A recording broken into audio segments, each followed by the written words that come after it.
Vous me dites qu'il y a 7 800 000 femmes de plus que les hommes. Si tous les hommes en Amérique se mariaient, il y aurait plus d'époux pour les 7 800 000 femmes qui restent. Voilà un problème. Pourquoi ne vous y intéressez-vous pas? On a faim à New York. Votre voisin de palier, New York, on dit qu'il y a 1 million de femmes de plus que les hommes. Si tous les hommes vivant à New York se mariaient, 1 million de femmes à New York seulement ne pourraient plus trouver un époux. Quelle est la solution? Que vous a-t-il dit le Saint-Esprit? Sublimez vos passions, c'est ce que vous faites. N'avez-vous pas besoin d'une épouse? Une jolie épouse? Écoutez, hier en plaisantant, je lui ai dit que l'islam m'autorise à épouser jusqu'à 4 femmes. J'ai dit jusqu'à 4, quoique j'ai une seule femme. Mais l'islam me permet jusqu'à 4. Alors il dit, voyez-vous, le christianisme ne me permet qu'une seule, et vous savez, j'ai choisi la meilleure. Chapeau, vraiment, félicitations. Avant de venir ici, M. Didat, plaisantant avec moi et ma femme, disait que l'islam permet 4 épouses. Puis, rectifiant, ajouta jusqu'à 4 épouses. Je répondis, bien, M. Didat, le christianisme n'en autorise qu'une, et pour cela, je chasse la meilleure du premier coup.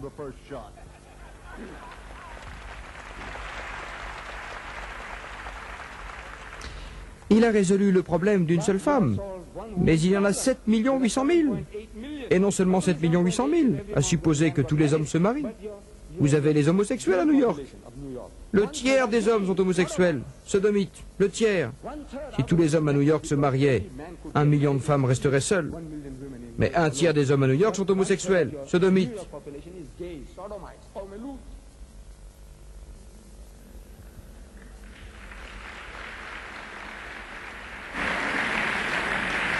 Vous savez, votre culture, votre civilisation a inventé des mots jolis.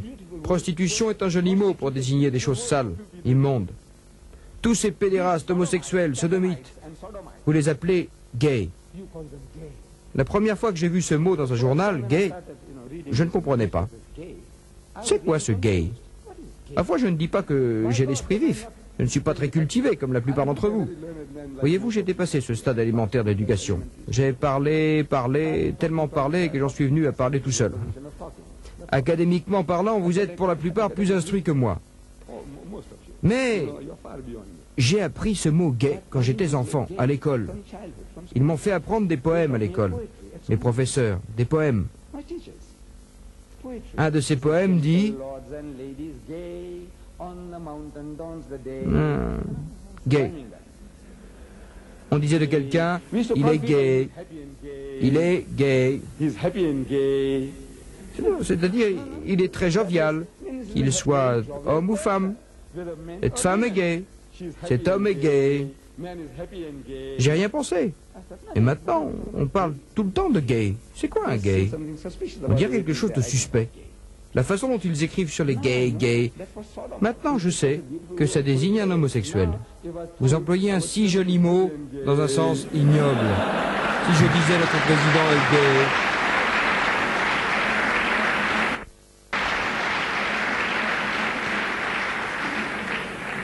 Il pourrait m'envoyer son poing dans la figure. Il me dirait, pour qui me prenez-vous?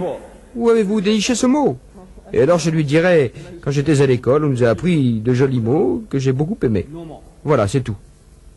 Dieu Tout-Puissant les a châtiés en leur envoyant le sida. Quel joli mot, sida, pour dire syndrome de déficience de l'immunité acquise. Ils emploient l'abréviation sida. Une maladie sale, immonde. Dieu Tout-Puissant vous a châtié. Voyez-vous, vous n'avez pas trouvé les solutions. L'islam apporte des solutions à vos problèmes. Épousez ce qui vous plaît comme femme, 2, 3 ou 4, mais si vous craignez d'être injuste, n'épousez qu'une. Il y a des hommes qui voudraient bien se charger d'une responsabilité supplémentaire, et des femmes qui voudraient bien partager leur époux. Mais votre loi ne le permet pas. Ils voudraient bien. Vous faites une douzaine d'enfants illégitimes chaque année, cela ne vous gêne pas. Vous êtes un étalon. Si vous êtes un étalon, vous serez appelé étalon. Mais si vous aimez, si vous prenez soin de ces femmes et de leurs enfants, je suis disposé à être responsable, alors on vous dit non. on vous mettra en prison. Vous pouvez jeter votre gourme comme ça, bon vous semble, mais ne vous mariez pas. L'homosexualité masculine, légalisée. L'homosexualité féminine, légalisée. Mais quand il s'agit de mariage légal, naturel, la polygamie est naturelle, vous dites pas question. Allez en prison. Je dis que ceci est la solution à vos problèmes. Vous ne voulez pas entendre raison, et vous voilà dans le pétrin. Voyez-vous, juste après la guerre, la Deuxième Guerre mondiale, j'ai lu une information dans un journal local. Elle vient de Londres. Nous avons des relations étroites avec l'Angleterre, car nous sommes un pays anglophobe. L'Afrique du Sud était une colonie britannique, alors nous avons des relations étroites. Beaucoup d'informations nous proviennent de là-bas. Des informations d'Allemagne ou ailleurs, mais surtout de Londres. Un petit titre attira mon attention, un tout petit titre. Il dit « 5000 inadaptés vont être envoyés en Amérique ». Et vous savez, l'esprit humain est très imaginatif. En lisant cela, une image mentale se crée dans ma tête. Et j'ai pensé que ces inadaptés étaient estropiés, ou souffraient d'un bec de lièvre, ou d'un pied beau. Vous savez, les Anglais, à mon avis, ne sont pas aussi avancés que les Américains en médecine.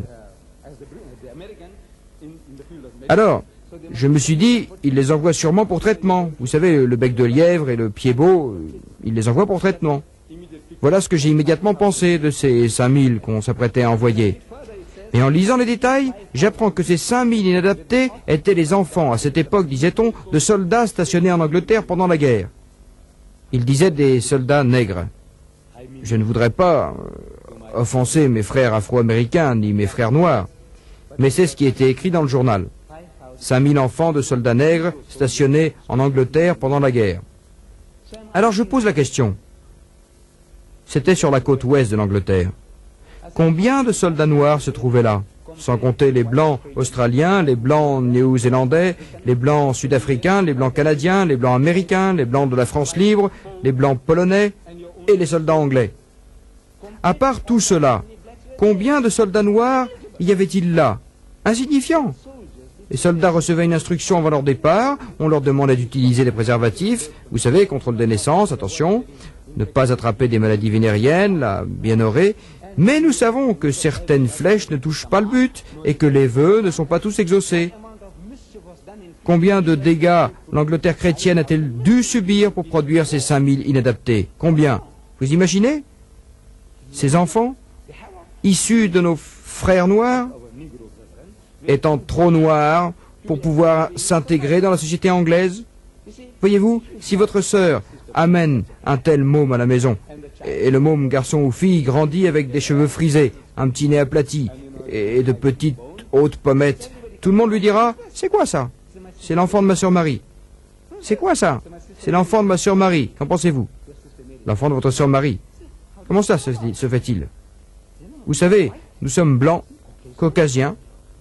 Votre mère est blanche, votre père est blanc, tout le monde est blanc. D'où vient celui-là?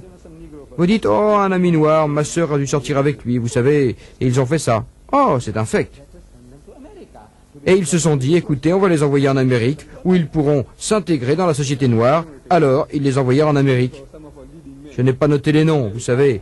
Un de ces 5000 pourrait être à l'heure actuelle un dirigeant américain. On ne sait jamais. En Angleterre, il y a 4 millions de femmes de plus que les hommes. 4 millions de plus que les hommes.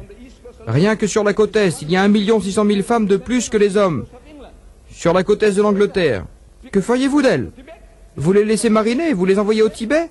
Ils n'ont pas assez d'hommes? Vous les envoyez là-bas? Dites-moi. Je dis non. Il y a un certain type d'homme qui voudrait bien se charger d'une responsabilité supplémentaire. J'ai vu cela à votre télévision ici. J'étais au Canada et de l'autre côté de la frontière, de Buffalo ou ailleurs, il y avait un programme qu'on diffusait un peu partout, y compris au Canada. À l'hôtel, j'ai allumé la télé et j'ai vu une émission sur la polygamie. Il y avait là un homme, il disait « j'ai eu 8 femmes ». C'était un ex-mormon. Il fut excommunié. Dans le passé, les mormons autorisaient la polygamie. Une polygamie sans limite. Joseph Smith et Brigham Young avaient plusieurs femmes. Mais maintenant, à cause des pressions exercées par les autres communautés, vous les Mormons, combien de femmes vous avez? Vous les Mormons? Et il donnait des chiffres étonnants sur la situation actuelle. 20 000 Mormons furent excommuniés parce qu'ils avaient plus d'une femme. Ils avaient plusieurs